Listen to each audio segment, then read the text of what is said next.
My name is Chisomaga Alexandra Nkwopara, and I'll be your moderator for today's webinar. Our topic is how digitally transformed and secured is your business? Before we officially kick off, let me share some interesting information on this topic. I say it's interesting because it's related to current changes going on in the world today. We can't deny that there's definitely a global shift towards technology, and everyone is trying to take their businesses online. Everyone is looking for innovative ways to provide solutions for their customers, and they can achieve this with digital transformation. Digital transformation is simply integrating technology into every part of your business and changing the way you operate and deliver value to your customers. To take us on this topic is Olajumoke Toriola, our Chief Technology Officer, Ha-Shem Limited, also known as MJ. But before I hand over to her, let's quickly go over some housekeeping rules to enable a smooth and easy learning experience. First of all, we'll appreciate if everyone has their microphones muted throughout the session. And if you have any questions while our speaker takes us through, kindly signify this in the comment section or write it down and hold on to it until the Q&A session, where we'll be addressing questions. Also, if you have any questions during the Q&A session, kindly signify this by using the raised hand feature in the meeting window, and I'll call on you to ask your question. Kindly note that this meeting is being recorded, and we appreciate your permission to do so. The recording will be made available to all attendees after the webinar is concluded. There'll also be a feedback survey form on how we can improve or any other topics you'd like us to cover in future webinars. Finally, you can keep up with us on events similar to this on our social media platforms. I'll be sharing links to this in the comment section, so please feel free to engage and connect with us on your preferred platform, if it's Facebook, Instagram, Twitter, or LinkedIn. Once again, we thank you all for joining us today. I do believe that it's going to be a very insightful and interesting session. So MJ, over to you. Thank you so much, Chisom. Thanks for that wonderful and beautiful introduction. Thank you. I'm glad to be here. I hope every one of us is glad to be here.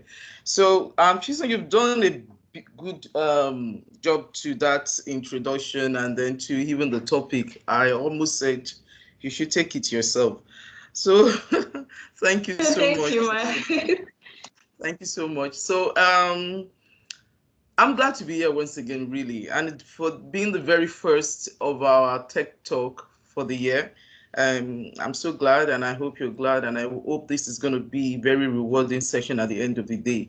I'm actually supposed to make this a 2 series, but we'll see how much we can squeeze into the time, really, because it's supposed to be 2 topics, 2 different topics of its own.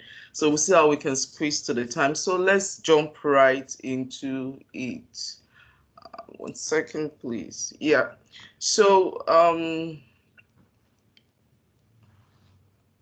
our table of content, just our agenda for today would be what is digital transformation. We're going to have a look at what digital transformation is. I know it is not new to a lot of people. I'm sure a lot of people already knows what digital transformation is, but we just briefly look into that. Again, we're going to have look at the transformation of digital transformation itself, because we see the involving of digital transformation in the past 1 year. It has never accelerated. The request or the move to it has never accelerated like before. I mean, looking at what the past 1 year has been like because of the COVID-19 pandemic. Then we're going to look at a digital transformation assessment, how you can assess your environment, whether you're digitally transformed or what's your journey around your digital transformation, really. Then the critical success to digital transformation, the digital feedback loop, our proposed solution, really. Then we'll move into how digitally secured are you, really. If you are one that is already embarked on a digital transformation journey, what about how secured are you? Because we know of the recent attacks around even big firm worldwide. We'll have a look at that. then while you're moving, while you're digitally transforming, how really secure is your environment, is your business, is your network, from the endpoint to the data to the users and the devices that they're using on your network. So we'll have a look at that. Then the proposed security solutions, we'll be looking at how Ha-Shem can help and if there is any question at the end of the day. So sorry, so I think I missed a slide about introduction about myself.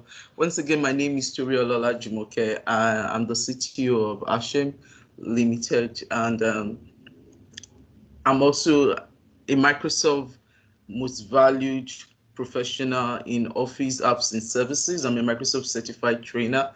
At the same time, I delve into technologies like Microsoft M365, Microsoft Exchange, and Power Virtual Agents. Also, I'm a subject expert when it comes to some of those products, really. And then my likes, I like to sing, I like technology, and at the same time, I also like cooking, you know. So my social media, you can find me on social media. Really, I'm so sorry, I should have left this, I should have put this on my, you find me on social media on LinkedIn, just Toriola Olajumoke. You find me there, and then you can always reach me on Twitter as Jumate also. So what is digital transformation? Let's talk about it. It's almost 1 year since the COVID-19 pandemic began, and the impact of the virus on the world at large when it comes to the economic situation of the world, when it comes to the business organization, is becoming more apparent, you know, and is increasingly alarming. So it is something that it is no longer a thing that, okay, oh, it's just something of the past, is happening. And then now with the second wave, so organizations are struggling with the aspect of saying, are we going to respond? Are we going to recover from the shock? And then they begin to now say, we have to reimagine the way we've been doing our business even before now. So when digital transformation is actually, even as we navigate through this response, recovery, and reimagine phase of the pandemic, which has undeniably introduced the new norm to us, digital transformation is now more than ever important for the discussion to come up. So what is digital transformation? Like I said, Chisom did a very good introduction to the topic. Is the integration of digital technology into all areas of your business. And the goal is actually to change how your organization operates and deliver values to your customer. Now, when we say the word customer, a lot of time we think it has to do with the external customers, but no, your internal customers are actually part of your digital transformation journey. So digital transformation is actually business transformation. It means the way, just the same way, how you use technology, the tools, every aspect of your business model to ensure customer safety, to prevent a downside or a downtime to your business or to your customer, the services you deliver, how you use all of this technology, and then the whole aspect of how you digitally transform your business to fit into the trend that is going on right now in the world. So that's what digital transformation is. So the major factors that drive digital transformation is the people, the process, and the technology. So that's one of the things you want to break down. And then what are you trying to do with that, really? You're trying to do what? Empower your people to create value, really, in your organization, to foster a new culture of hybrid work for them, even as they go through your digital transformation. And then the other thing you want to do is also to do what? To engage customer in new ways or intelligent ways, in such a way that customers are actually getting value from your business.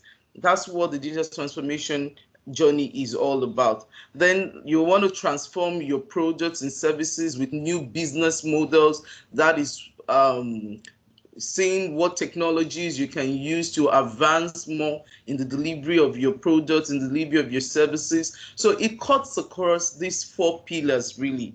Then lastly, you want to optimize your operation to keep your customer and employee safe and secure during all of this. So this all 4 pillars is what makes the digital transformation journey meaningful.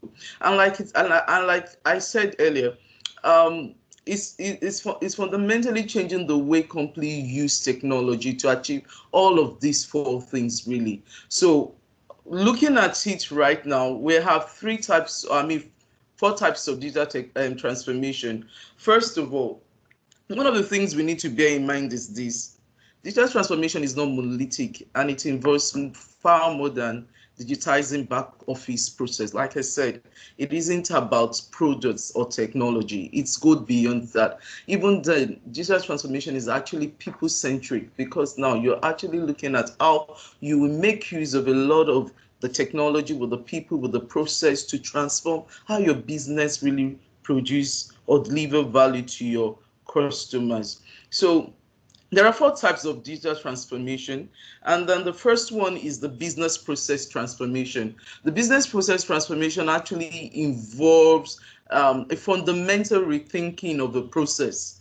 So its focus really is the end-to-end alignment of how you change your business functions, your process, your organization data, the metrics, the technology, in accordance with strategic objectives really, to meet new process goals. So that's what your business process. So it talks about how you're doing things right now. You're doing it in the manual way. How do you want to automate all of this process to achieve, to measure increase in customer value and to deliver a significant increase at that? So the next one would be the business model transformation. You cannot have any form of digital transformation without also revisiting your business model. So your business model, we talk about how you want to survive and strive in the new digital era. And for you as an organization to strive in this digital era and survive really, because my next slide will actually be talking, a couple of slides down, we're talking whether you're actually surviving or you're thriving in the new digital era. If you want to really survive and thrive in the new digital era, you must embrace these new approaches of digital transformation, especially around the business model transformation, because it isn't just about the products and technology. Like I said, it is about an enabler for new business model, and then the way your business model transformation is being handled will determine whether your organization really is able to thrive or to dive in this day of the COVID-19 pandemic, which we will also see the second wave of. So the next one will be about the domain transformation. The domain transformation is actually going to help you to diversify. It's all about diversification, how you can, what you need to do into the maximum for you to drive success in your existing business unit. And lastly, you cannot talk about digital transformation without the cultural or organizational transformation. Remember what I said, digital transformation is all about people-centric. It's about the culture, the people. How do you take care of the culture? The mindset, the process, the capability of the people. How do you harness all of that as a tool for you to drive your digital transformation journey? So it means that you have to put a lot of investment, a long-term investment really, in terms of how you invest in your people, how you invest in the culture of the organization, how you reinvent the way really, so that your digital transformation can be more meaningful, so that you can deliver value, and value not only to your external customer but into your internal customer. Because believe me, there is no digital transformation that is successful without a cultural transformation within. So that's a key thing that we need to talk about. I don't really want to waste so much time on digital transformation because of my mindset that a lot of us will know it, but also I just felt let me just delve into it because of a lot of people that may not. So you look at the components of the business model really is all about the revenue and the cost. That is what any organization is. looking at. From a Gartner perspective, you look at, these are the 4 pillars really that you're looking at when you're doing a business transformation as pertaining to the business model: the customer, the finance, the capability, and the value proposition at the end of the day. Each of these pillars forms the component of the business model during your digital transformation. Now, the digital transformation areas that you'll be looking at will be the business activities or functions running your organization, your business process, your business model. I've already talked about that. The business ecosystem, the partnership, and then the customers, the workers, and the partner as a whole. Then the organization culture, like I mentioned earlier. Now, we know that for the past 1 year, really, digital transformation has actually transformed also. It's experienced a form of transformation on its own. Now, the pandemic is actually forcing a lot of people to work remotely. Now, as organizations find that they have to shift, the global shift from working remotely, we find that a lot of digital transformation itself experienced an accelerated form of transformation, so to say. So what happened is that people are forced to change the way they work. They're forced to adapt, to change the way they implement, the way they engage with customers, and all of that. So one of the survey by McKinsey says that the COVID-19 has sped up the adoption of digital technologies by several years, and that many of these changes will be here for a long haul. Now, when you look at this chart really by McKinsey and Company, you will see that as at 2017, this is where digital transformation is at 20%.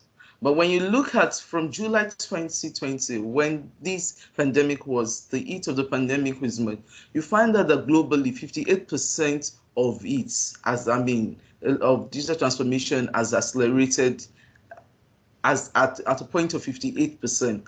Now you look at other European countries, the Asia Pacific, the North America, you can see the value even as at July 2020. One can see now that there is an accelerated increase in the adoption of digital transformation. So it is not a topic again that, is new. It's something that everyone is beginning to embrace and see the importance of. So that is why we felt as Ha-Shem that we should also be part of this, your digital transformation journey. If there is any part of it that you're struggling with, we can see how we may assist you. So, but there is something you cannot talk about digital transformation without the tech intensity. Tech intensity as defined by Satya.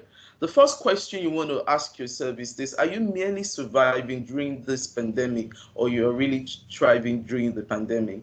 So this is where tech intensity comes into. So it's about how you measure your organization, how well your organization is both riding the innovation wave and building competitive advantage. So you can talk about digital transformation without the tech intensity. And now, it is actually the key to business resilience as well as transformation. So from the words of Satya, is a fusion of cultural mindset and business process that rewards the development and propagation of digital capabilities to create end-to-end digital feedback loops, which we're going to look at in a bit. So one of the things you have to bear in mind is this: tech intensity, if you want to embrace your digital transformation, is a way to go, and you cannot do without it. Now, that being said, let's move on to the stages of digital transformation. As an organization, you have to determine which stage are you really in your digital transformation journey, or in your maturity level. Are you struggling? When you're struggling, are you at this stage where you're struggling, where you're being disrupted by your own competition really, and you need a plan? This means that you yourself, you need to come up with something strong. You're struggling to adapt. Your own competition is that you're being disrupted by. Are you reacting? Are you doing it the hard way, which makes it impossible for you to escape digital disruption? Is it something you're experimenting on? That is, you are experienced with some critical elements of a winning strategy and some fundamental structures and activities, but you are not, you are also at risk of barreling down and unsustainable paths. So these are paths you, as an organization, you need to look at the stage where you are in your digital maturity. Lastly, are you disrupting? You plan to fend off, but destruction is in the motion. Transformation is a process now, and now you need a roadmap for your continuous improvement and delivery. You as an organization, we actually know where you are, but these are the stages of digital maturity has given by market scene and company really.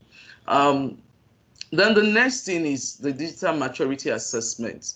Now you can go on with this data maturity assessment with these two how will I put it, pillars for you to compare it with. From a customer experience, your digital maturity assessment will be at a basic level if right now the way you're running your business is only on a single channel, which means it is a physical thing. Everything has to be done physically. You have to come, you react to your customers' needs, so you're not proactive. You are running a reactive approach to a lot of your customer requests. And then when it comes to data, you have barely no insights to your data, you know. So when you are in the level 2, which is actually the medium level, it could be that you're running multiple channels, but often siloed, you know. Excuse me. You at this stage you start to proactively answer customer needs and influence buying decision, but yet at this stage you have data. But then the data you're actually interacting with it manually. You're analyzing it manually. You're not using it to provide insights intelligently to the rest of the company because you're doing it manually. At this level, which is the good level, level 3, you're actively transitioning from a multi-channel to an omni-channel model. You're proactively answering questions of your customer needs. You're influencing buying decision. Now, this company at this stage is, they have a big data solution. They're gathering a lot of data.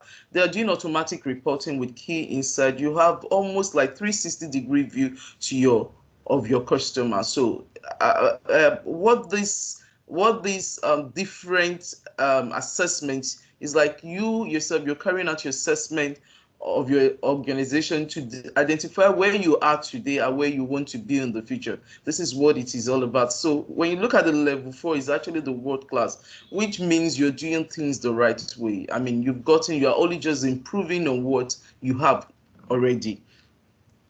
Then it comes down to the digital feedback loop, really. Digital feedback loop actually is the framework used to highlight how digital transformation is enabled. So you have at the middle, you have digital and data and intelligence. Remember the first thing I said, that these are the 4 components that drive your digital transformation journey. How you engage your customer, how you empower your employees, how you optimize your operations, and how also you transform your business. So at the center of this framework is data, really. You want to capture data. You want to capture data signals across your business. You want to gain intelligence to it, to synthesize the data. You want to take action on those data to produce business outcomes, really, improve business outcomes. So this is what the digital feedback loop will be at the end of the day. Like I said, it is all about data. The business world is increasingly data-driven. Whether small or large business, everyone has a data with them, and they want to make decision with it. So what is the insight you have to your data at the end of the day? So you find that this is where it starts from the data, where you can now bring those data together, where you unification of those data, where you have customers insight, you can ingest, you can map and match, you can enrich, conflict the data, however it is, get analytics out of data, employ the tools of AI and machine learning to gain insight to this data, and then you can take actions with it. So even most of the challenging things for most organizations is that even though they have the data, the challenging part of it is how to display those data, how they can quickly get understanding from what the data is trying to communicate with them. This has been the trend. So with this digital transformation journey, it is very important that you take that your data is able to communicate with you, really, because that's one of the things that is driving the business world today. And you see that it's not, I mean, before now you hear a lot of, okay, oh, probably maybe oil or what is driving business world, but now it is the data. The power of data is what is driving it. So if you can get insight to that data and you can make meaningful interpretation of it, then it also have a great impact on your business.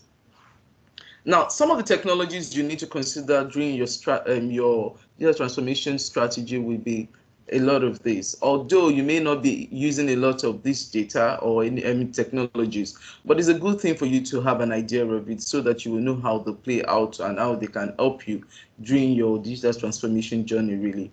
Now, one of the things that I want us to see here, that all of this that has we're trying as much as possible, yes, not to be so narrowed down to Microsoft solution, because at the end of the day, this is Thursday Tech Talk. As much as possible, all of the solutions here, yeah, is Microsoft driven, like this, like every of the components or technologies with a black background is actually Microsoft. But I try as much as possible also to see if we can bring in other technologies. I mean, that's also yes, you get from Microsoft, but that can also complement what Microsoft also does, you know, and you can run your environment with it. After all, Microsoft also supports an heterogeneous environment. So one of the things we've tried to do is these are all the technologies that you might want to consider. And this is not limited to what you have on the screen. It might be more than that. From the gaming to robots, are you making use of robots right now? Are you doing everything manually? Is every question has to come down to you, or before you can make use of things? Robots are technologies, robotic technologies that are things they're using right now in a lot of environments. Even with the COVID-19 pandemic, you have it in the health sector. They are great, I mean, using it very well. You have modern life, you know, Internet of Things, agriculture, how you're using it to drive agriculture, how you're using it to drive security, even health. Business applications, when you come to your Dynamics 365, when it comes to your Power Platform, data and AI, these are technologies you can use, your machine learning, artificial intelligence, and all of that. Then you look at the cybersecurity. So when it comes to security, we know there is a lot of solutions out there that one has to consider for security, because security has become something that is a major concern even as we move through this digital transformation. Then you look at the modern work applications and infrastructure. Drones, gone are the days when things you have to do a lot of things physically, or you have to deliver products. You know, a lot of people are making up drones. I've seen people deliver goods with drones even in Nigeria, you know. So those are things that your business you'll continue to consider. Are these technologies I can leverage on to improve my services and how I deliver value to my customers? And so these are some of the technologies we felt you should. Now, the digital feedback loop is actually, you look at the products here from the Microsoft perspective. I need to say this word, Microsoft perspective, really, because there are so many solutions out there, I mean, out there that also will offer you more than this. So for this particular day, I'll be focused majorly on Microsoft, permits me. There are also solutions that you can leverage on, but from the Microsoft perspective, really, you have solutions around Microsoft Dynamics 365 that can give you things on marketing, sales, finance, customer engagement. You have Microsoft Power Platform, the Power BI, and the rest. You have M365, which offers you an Office, Windows, and security built into it. Azure IoT, the Azure, the Bing for search, Google, and all of that. So, you know, this is what forms gives you data and intelligence when it comes to digital feedback loop. Now, for us proposed solution, one of the first things we want to consider is the Microsoft 365. Microsoft 365 really is around the Windows 10 with Office 365 Pro Plus and is managed by Enterprise Mobility. So what do you have? What does it offer you? It's giving you what? Integration with security and simplicity. That is what you're getting at the end of the day with these three products. So you look at it, the offering comes in different sizes. You have offerings for Microsoft 365 Business. If your organization is less than 300 people, you have for first line workers, you have, and this, so you have, it comes in two flavors really, the Microsoft 365 business and the Microsoft 365 enterprise. Now for the enterprise, it's divided into two. You have the Microsoft 365 for the F1 for the first line workers, and you have the Microsoft 365 E3 and E5 for large organization that requires advanced, I mean, that their requirement is advanced. So those are the things that we're looking, those are the offerings we're looking at for, if you're looking at your digital transformation journey really. Then what value is it going to give you? Like I said, intelligence, security is built into it. Proactive insights, because then you are, you are always up to date. So Office 365 Pro Plus, Windows 10, and EMS. These are the value that is going to deliver to you. You have opportunities on security, end of life, because there's no end of life to the product you buy. It's always new. You get latest updates on it. And so with the Microsoft 365, this is the value that you tend to get during your digital transformation once it is embraced. If you are still someone that is on premise and you still are on premise doing things manually, I will encourage you that you should start considering all of these and delve into this solution. So actually, for us today, the major solution that is driving markets, we've seen, is the Microsoft Power Platform and Dynamics, really. These are two major solutions, and then the Azure finally, because all of them are built on Azure.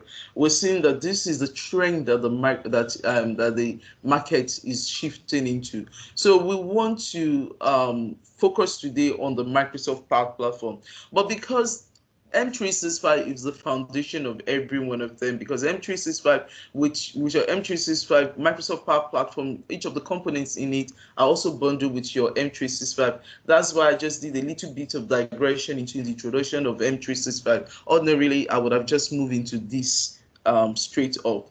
So what is your Microsoft Power Platform? The Microsoft Power Platform actually is a group of products offered by Microsoft to develop and build complex business solutions, to analyze and draw data visualization. Remember what we said, every organization right now is data driven. So getting an insight to that data is what is very important for you to be able to survive, and not only to survive, but to thrive in the new era that we're finding ourselves right now. Also, to automate your process, things can't be done manually anymore. You have to,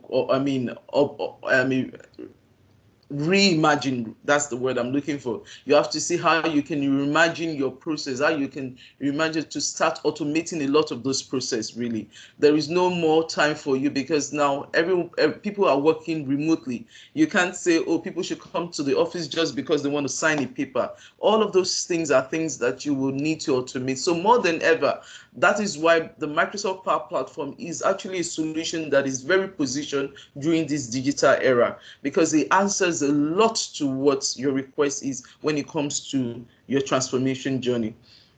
Then you continue to build intelligence. It allows you also to build intelligent virtual agents, also known as chatbots for communication. Never again is there time for people to start asking questions, or you want to get to your customer. Remember what I showed you earlier. What stage are you in your digital transformation? Are you such that you are reacting to requests, or you are proactively reacting to requests? What about making use of intelligent virtual agents that are also known as chatbots, for you to engage your customer on simple questions they might want to ask from you about your product, about your services, or even about the location of your store? So those are things that you will want to look at when you're driving into your transformation journey. All of these products are offered in a low-code or low-code capability. One of the cool things about this is that you don't even need to know a lot about how to code. You don't even need it. You can build a lot of these solutions with little or no knowledge of coding. So, and they are designed to unlock the potential of Dynamics 365 and Office 365. So like I said, this solution is actually, the Microsoft Power Platform is already embedded in a lot of the M365 solution. I'm sure from the business from the business premium plan really to the enterprise plan. You have the Microsoft Power Platform components of it, and then together with the Dynamics 365 is able to empower you to innovate in a more connected platform. So that's what the Microsoft Power Platform will offer you. And to talk about in detail the four components, these are the four components of the Power Platform. We have the Power BI, which is able to do what? To analyze complex data and enable continuous improvement with your data, really. So it's an analytic tools for you to be able to, that allows you to easily connect to your data sources and get visuals and then gain business intelligence real fast so that you can make business decision, intelligent one out of your data really. So the very first component is Power BI. Yes, it's been out for a while, but never before has it been more interesting to use the Power BI to drive your process right now, because you want to gain insight. You want your data to speak to you. You want your data, you want to send your data really on errand. Your data should be able to communicate to you, give you the trend of how your business is going on. Then you have, after you've known how your business is going on, the next stage would be to do what? To build apps that can actually quickly that you can to build intelligence apps that can help you to drive a lot of those processes or data that you have gotten. So things like to engage your customer or your internal users to work very to work intelligently. You can actually build your Power Apps on that with that. So it allows you to act. Then you come to the Power Automate. This is actually to automate a lot of your process, where you don't have to do repetitive tasks anymore. You can create workflows between your Microsoft services or third-party application. Then finally, the Power Virtual Agents, which will allow you to create chatbots without the need of any developer really. You can actually create a chatbots, and this is my favorite because that is where I find my comfort zone. I'm not a developer, so I play a lot with the Power Virtual Agents really. Then at the center of it all, you have this unified and simplified data scheme, which is the Dataverse, which holds all of the information around all of this application that you build. So this is what your Power BI will be giving you. It will allow you to do what? Gain insight to your largest business intelligence development. It can allow you to make a decision with confidence, and then also it allows you to create amazing data experience. So with that, I'm just going to. When it comes to data, the faster you can turn this into this, the faster you can understand and use it all to make your business run better. With Microsoft Power BI, you can quickly connect to data, prep it, model and visualize as much or as little as you like, then securely share insights. Even embed it all into your app or website. To get started, download the free Power BI desktop application and hop right in. Soon you'll be connecting to hundreds of data sources on-premise or in the cloud, like Excel, Salesforce, Google Analytics, social networks, even IoT devices to get real-time information, and turning all that data into live interactive visuals. When you get the hang of that, upgrade to Pro. You'll need that to start collaborating freely, creating dashboards that deliver a 360-degree real-time view of your business, control how your data is accessed and used, and to package and deliver your stunning new content to users with apps of their own. The premium version is for really scaling up across larger enterprises and embedding content past your own digital properties without per-user licenses. And one more thing, want it all on mobile so you can react to changes on the fly? Here you go. With Power BI, we make it easy to always be in compliance too, for things like GDPR. Download the free Power BI application today and start turning your data into smarter decisions for your business. Great. That's about the Power BI. And then you can see how easy it is to use the Power BI, So like I said, because this conversation is more going to be a lot of talk, and then I'm sure what we try to do as much as possible is to set the tone for the year, because all of these products are going to be products we're going to delve into one after the other as we go through our webinar this year. And so the next on the line will be the Power Apps. What will Power Apps do for you? You use the Power Apps to empower your team to start building and nurturing apps right right away using pre-built templates. Yes, you have drag and drop and simplicity. You can build apps without compromise. You know, you give people the power for them to be able to build apps. Remember, one of the things we talk about digital transformation is how you also do what? Your cultural and organization transformation. How do you take your people? How do you empower them to be able to do what? Do things on their own. Build the apps they need to be able to make their works more easy to do daily. So with Power Apps, you can actually build apps without compromise. You enable the accessibility for developers. So you can have professional developers the professional developers and citizen developer work on apps, and then to build apps that is intelligent enough to drive your business, to drive your data, to get insight, to drive your business, and then to enable everyone to build apps in a more intelligent way for your organization. So you have Power Apps. Now with that, I'll just play a little video also on the Power Apps. You're ready to take your business to the next level. Problem is, you're held back by processes that are manual and time-consuming. You can't find any off-the-shelf apps or services to solve your team's specific challenges, and you lack the developer budget to have a custom app built from scratch. Introducing Microsoft Power Apps, a powerful new way to turn business expertise into custom applications. With Power Apps, your team can quickly and easily create apps without writing a single line of code. That's right, the power to transform your business is in your hands. Power Apps has an intuitive design interface to guide you the whole way as you create apps for your team or business. Your app can integrate with data you already have or use our built-in platform. You can build apps for the web and mobile and take full advantage of your device's features. Plus, you can share apps with your team and quickly customize them as your business evolves. It's time to boost your team's productivity with a custom app that's exactly the right fit for your business. Ready to get started? Build your app today at powerapps.com or get in touch with a Microsoft partner to lend a hand. All right, that's great. So for the last, for the third one is the Power Automate. The Power Automate, like I said, allows you to get rid of repetitive tasks. You know, you can automate your process with it. You can build intelligent workflows to your business, really. So Power Automate wraps up when you get your data, you build your app, and then you want those apps to connect to each other, to talk to each other easily, then you can use Power Automate. What it offers you is that you can boost productivity with it. You can put intelligent workflows to place, empower your users to automate any tasks and at any time with the robotic process automation too.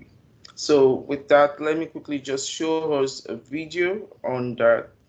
These days, there's a cloud service to do just about anything. Problem is, there's no good way to get your favorite apps to talk to each other, to connect them, and automate the tasks that are so time-consuming. Or is there? With Microsoft Power Automate, whether you start from a template or create your own multi-step flow across several apps, it's simple. Why constantly check email when you can get a text message whenever someone important emails you? Automating that means you can use that time to do other things. And Power Automate can really help get things connected. Say someone tweets about your company. Set up a flow that follows them, sends a nice reply, adds them to a spreadsheet that gets emailed to you for your approval, then adds their contact to Salesforce or Dynamics 365. You can also get and manage approvals using Power Automate on the web, your phone, or even right from your inbox. And this streamlined approval process works with data in SharePoint, Microsoft Dynamics 365, Twitter, MailChimp, and over 100 other services. And with the Power Automate app, you can monitor, manage, and create flows from anywhere. For tasks that need to happen now, like instantly blocking out the next hour in your calendar, we've designed flows that start with the tap of a button. How about that? That's technology talking together, working smarter, so you can work less and do more. I want to ask a very quick question. I want to ask Chisom, I hope everyone is hearing the sound of the video. Yes, we can. I can hear it. All right, very well. So these are some of the benefits of process automation. You have improved transparency, it sparks innovation, it reduces costs, boosts your productivity, and make audits a breeze, really. So those are some of the benefits you get when you run your business automation. And remember, one of the very first steps to business transformation. We talk about the different 4 types of digital transformation, and the very first one is the business process transformation. And this is where the process automation really fits in, where you decide not to do things, alignment of your functions, your process, your organization data and metrics and technology to achieve an objective with increased measure for customers' value. This is where you all do it. Then you have lastly the Power Virtual Agents. I mean, like I said, this is my favorite. The Power Virtual Agents is a chatbot service built on the Microsoft Power Platform and bot framework, really. You can build chatbots to answer questions posed by your customer, other employees, or visitors to your website or services. The general use cases are things like right now for sales help and support issues, even for COVID-19 infection rate and tracking infection. You can actually use chatbots for it. You can use chatbot to answer questions around opening hours and store information. HR can build chatbots for them to be able to provide answers to their employees on health and vacation benefits, or even common questions that your employees will ask you about your business. You can actually build your chatbot for it. And the availability, the cool thing is that it comes as a standalone web app and also is embedded within Microsoft Teams. So with that, I'm just going to show you a quick demo. By now, you've probably heard of virtual agents, those amazing little bots that have, well, virtually transformed customer service. But have you heard of Power Virtual Agents? They're new from Microsoft. And what makes them so powerful, you ask? Well, they're even easier to use for all kinds of things beyond just customer service. You can use them for HR, sales, any domain or channel imaginable. Virtually anywhere you want to engage customers. On the web, Skype, Facebook, Power Apps, you name it. You can build a Power Virtual Agent for that. They're super easy to build, too. Anyone can do it. There's no code to get started, no AI expertise needed, and you can be up and running in minutes. But if you want to add code or, say, some more complex capabilities, Microsoft's Cognitive Services and Bot Framework is just a few clicks away, so you can go as deep as you like. And because they're already integrated with Microsoft's Power Platform, you can use hundreds of pre-built connectors, so your bot can talk to your back-end systems with just a few clicks, or easily add capabilities, like using Microsoft Power Automate to call an API. Lastly, they're powerfully smart, learning every day and using AI to suggest new topics to build as users interact with it. So, ready to make your own Power Virtual Agent? Just head on over to aka.ms/trypva. So with that, the Power Virtual Agent scenario, like I said, sometimes mistakes people. I mean, someone you're dealing with creates a chatbot needs to get us. The support team business network engineer creates an IT help desk chatbot. Facility managers to create a chatbot that answer questions they're receiving about coming back to work after the pandemic. A digital assistant, the chatbot can still play as a digital assistant to assist with employee onboarding process. That's one of the things I intend to show come March in Dynamics Com, if you are privileged to join me on that. So you also have the HR employees can use chatbot to answer questions about vacation and all of that. So these are the major uses of the PVA, like we used to say, Power Virtual Agent Bot scenarios. So these are things you can make use of. Now, with that being said, actually want to you have the integration with Microsoft Teams and all of that. Now, I can see that I mean, the time is no longer on my side. I'm looking at, like I said, this is 2 topics in one. I'm looking at if it's possible for me to take any questions on digital transformation, and maybe we'll look at digital, how digitally secure that use. We can take care of the security some other time because of time not being on our side. So Chisom, I don't know if you have any, I don't know, let's see, I don't think I still have much time. Okay. All right. So Chisom, I I'm not sure if maybe we can just spare the next 15 minutes. If we can spare the next 15 minutes, then I think I can just continue with this. Okay. Yes, ma, I think you can All right. go ahead. Yes. Okay. Now, when it comes to how digitally secured are you, the first question you'll be asking is that, yes, you've embraced your digital transformation journey, but in terms of digital security, where are you really at that stage? Now, as organizations are embracing digital transformation, the cyber crimes are also aiming. I mean, cyber criminals are also aiming. So you have new security risks emerging every day through the rapid adoption of digital technologies. So not only are digital environment complex than ever, but it's also more difficult to secure. That is the truth about it. So you're looking at organizations are now faced with the task of seeing how many things can they put in place for them to secure the environment against attackers. The impact on budgets really is, if you look at it, the pandemic has forced leaders to rethink security staffing. So a lot of organizations are now investing 58% of respondents increase security budgets. 82% plan on adding security staff. You see the pressure of to lower security costs at the same time. So you have all of these on the impact of the pandemic, the impact of the pandemic, and at the same time, because organizations now are embracing digital transformation, so also you find that you are exposed more because of the risk that is attached to it. You know, a lot of, the cyber criminals are not also sleeping. So one of the things you want to look at as an organization is embedding security strategy into your digital transformation journey.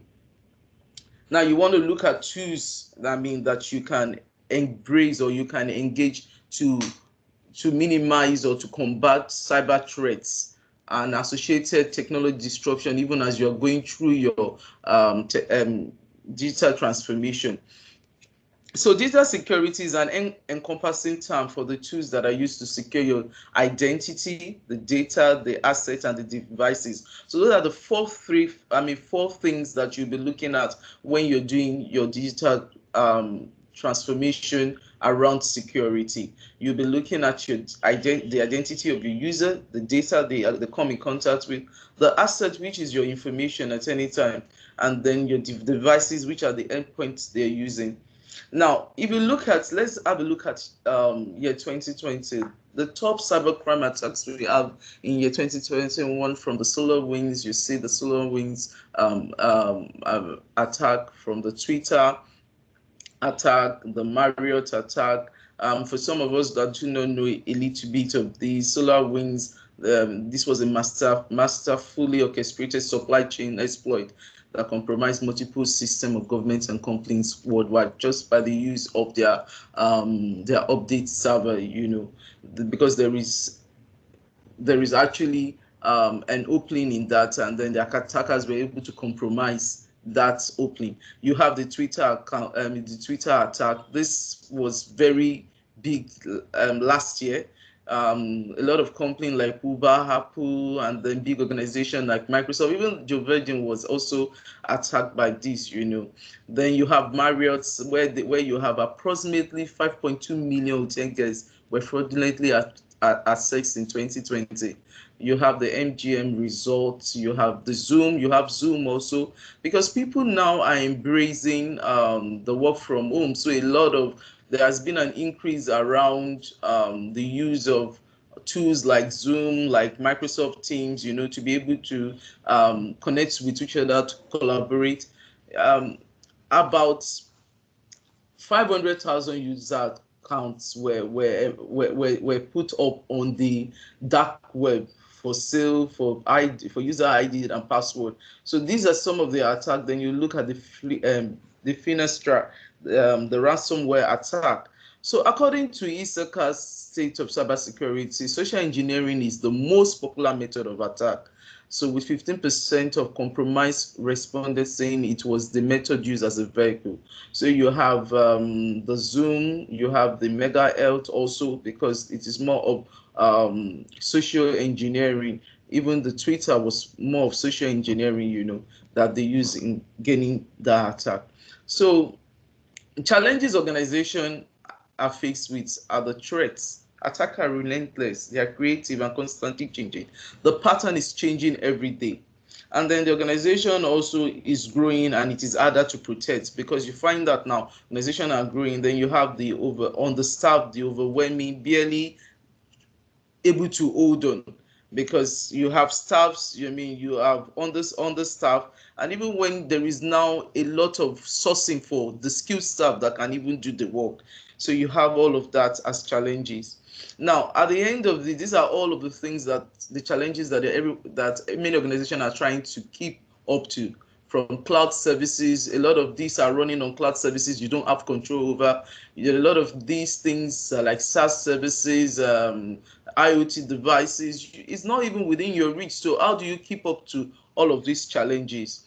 Now, the first thing we want to look at with it, digital security transformation, so to say, is this three pillar of digital security: your confidentiality, where you keep your data and identity private at least limit the data availability to specific people in your organization. So we talk about things of zero trust. Zero trust is no longer a term that is new.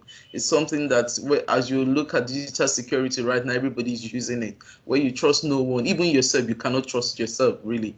So you take it from that approach. Then you talk about integrity, where as the data is it secure and confidential, and did it remain confidential and secure from wherever it is? I mean, it's not modified or corrupted. Those are some of the things you would look at. Then availability, is it always available for you to run with, and how effective is it when you want to make use of it? So those are the three pillars of digital security. Now, how do you secure your digital transformation process? So the first thing is to do to secure your digital core. Your digital core, Your digital core is a secure and scalable cloud platform that enables the rapid development of applications and microservices. So this is where your digital core will be, and then you do a lot of these microservices, which is like around security, cloud, automation, application, and mobility, to deliver business model innovation, new customer experience, and optimize your business processes. Now, you want to gain insight, you want to gain deeper insight into threats. Those are some of the things. And you make use of that by the use of machine learning and artificial intelligence to efficiently process those data that you come in contact with. So you have solutions like Azure Advanced Threat Protection, Advanced Threat Analytics to handle all of this for you to gain insight and then to be able to take actions immediately. You can actually stop attacks with some of these, because like we said, attack cuts across these oath for, adding infrastructure as part of it, your identity, your endpoint, your apps, and your data, so you can actually stop attack with comprehensive best-in-class portfolio solutions that we're going to look at very soon, So you'll have a solution like the Microsoft Threat Protection, which helps you to deliver end-to-end security across your organization. And in a bit, I think we're going to watch a video on that.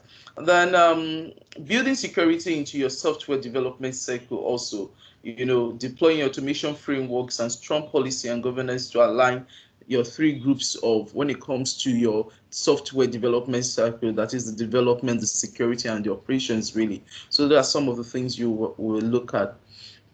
Now, security organization with zero trust, like I said, where you implement zero trust policy. You do not trust any other person, you do not even trust yourself. So like I said, even I'm doing even in the zero trust, I do not even trust so zero trust, we say trust no one other than you, but I would say I don't even trust myself, because you don't know you can work as much as possible, but you don't even know from what angle it comes in. So you want to safeguard everything around yourself, use least privilege access. Every time assume breach, also verify explicitly when it comes to you securing your organization data hubs or your user. So you put your user. This comes with a lot of cultural transformation within your organization. So with that, I'm going to talk about how you can use Microsoft Defender to secure your entire digital state. So we just look at this short video and then. Now, Microsoft Defender is able to identify several different attack types. In this case, we're going to see a human-operated ransomware threat, a potentially costly attack that we're seeing in increasing amounts. Now, Microsoft Threat Experts gives a high-level summary of the attack type, as well as recommendations to prevent it. Now, below, you can see the impacted resources and alerts. So here we're seeing several servers, as well as 117 mailboxes that are affected by the attack. Now, this investigation tab shows us a timeline for how this attack was carried out, as well as the automated remediation working to block the attack as it's happening. Now, several steps are required for approval, which you can see here with the orange dot. So investigating one of these alerts shows how the attacker compromised the system and worked to bypass further security on this machine, basically giving them full access. Now, Defender shows how the attack was carried out and what was used. In this case, we can see it's the Win logon process. So here you can also see that we have options and steps to not only stop this attack, but also prevent future attacks of this type. Now, the Threat Analytics Report is a type of news dashboard about the attack or exploit, giving an executive summary of the threat as a whole, as well as showing our current security posture against such an attack.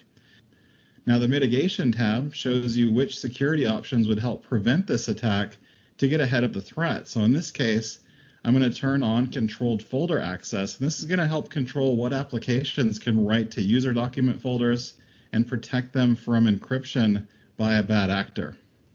Now, Azure Defender then gives the same comprehensive view of your infrastructure and resources in the Azure cloud, on-premises, or also third-party clouds. Now, Azure Defender shows you everything from VMs to databases and more. And beyond that, here we can see the most active security alerts over the last 3 weeks. And we can also view these if we want to in Azure Sentinel or drill into them directly. So when I go and look into this brute force attack, you can see that it tracked our servers as well as our resources outside of Azure, denoted here by these purple icons. Now let's go back to recommendations to close this vulnerability. In this case, you can see that remote desktop is open, which led to this attack. And I can patch this directly from the dashboard here by closing port 3389 on this machine. So Azure Sentinel receives information from Microsoft 365 Defender, Azure Defender, and any other configured resources to give you a single view across your entire digital estate. So here we can see the same attack that we saw before and its footprint between your on-prem and cloud servers, as well as information from our Zscaler network. Okay, so that's about the security as pertaining to. So you can see there that the technologies that were used. You have Azure Defender, you have Azure Sentinel, you have Azure Security, then you have the Microsoft Defender all in one. So this goes further to say how you can stop attacks with AI and automation. Actually, those are some of the things that we've talked about there. How you can gain insight into your enterprise, deliver end-to-end security around your organization. You have the Security Center, the Azure Security Center, which is just what we've just watched there. You know, those are some of the solutions we're preaching this time that customers should start looking. Funny enough, a lot of these solutions, we already have it. Some of us, we even have license for it. We are not even just using it. So it's just for us for you to engage probably the right partner, which Ha-Shem is available to help you and assist you with, you know, to help you with all of this so that you can start harvesting your while you harvest your data, you're also securing your environment and helping your users to work more intelligently and secure. So you have Microsoft, like I said, Microsoft closes the gap.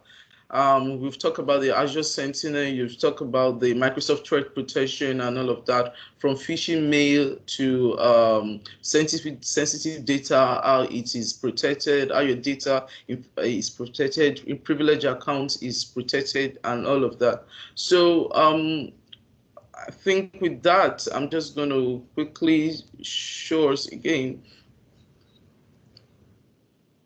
On Azure Sentinel, yes, we've already talked.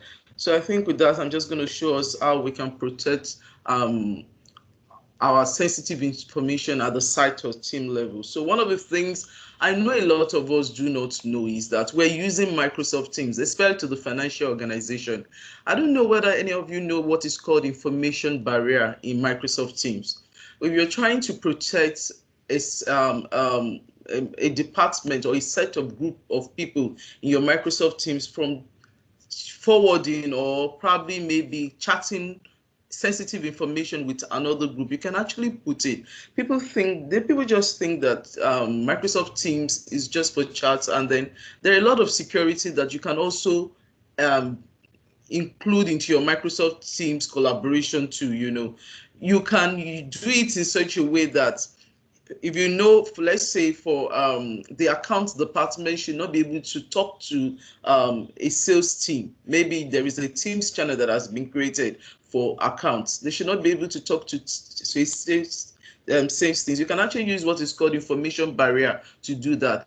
And you can put sensitive labeling, really sensitivity labeling on your information. So if you put sensitivity labeling on some of those information that you share across your environment, you find that people won't be able to upload those documents or share it even amongst themselves with the sensitivity labeling you've put, or even share it with third party. So that's what we're going to quickly watch in this video. So here we are in SharePoint, which powers the file experience for Microsoft Teams. Now this view lets us see the teams and sites with the highest number of files, as well as their classifications. Now these classifications could have been manually or automatically applied through Microsoft Information Protection. So here we see the team for investment banking. Now it's got 692 files, and those are only marked with a general label, which allows unmanaged devices and external sharing to happen. Now the same site viewed from Microsoft Teams shows this general classification. So I'm able to share a file, a 5-year vision, externally to Alan over at Fabricam. Now this file and all the files in this repository should be classified to not allow this. But from our SharePoint Admin Center, we're able to apply policies to the entire team, not relying on users to properly classify files for a sensitive team. So here we're going to make all the files in the investment banking team confidential. Now in the Compliance Center, we can look deeper into what the confidential label means and have more granular control over our information sharing policies. So we can see that the team is set to private, and limited to web-only access means that unmanaged devices can't sync, print, or download content from the team. And we're also able to control external sharing options. In this case, we block external sharing. Now back in Teams, we can see the confidential label has been applied to the team. And when I try to share the same file to Alan again, Microsoft Information Protection blocks this external sharing. And not only that, but the link that I sent him earlier is retroactively protected and will no longer work. So when I open the file in Teams, I'll receive a notification at the top that I cannot download, print, or sync with this device since it's not managed by my IT department. Okay, so very well. So this is where it all comes down to at the end of the day, to streamline and threaten your environment. So with solutions like single sign-on with MFA, you use Azure. So if your Microsoft solution customers that already have M365, you already have this solution, all of these solutions around identity and asset management.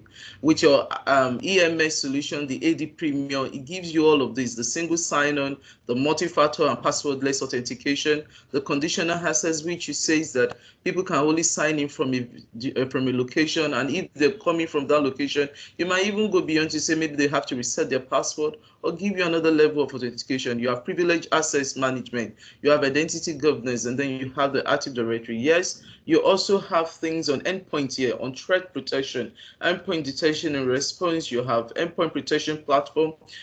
I would have showed you those videos, but I think we have very limited time for us to show. I think the mistake I made is that I would have made this series of 2 parts really, so that we deal with that digital transformation today, and another day should have been digital security really.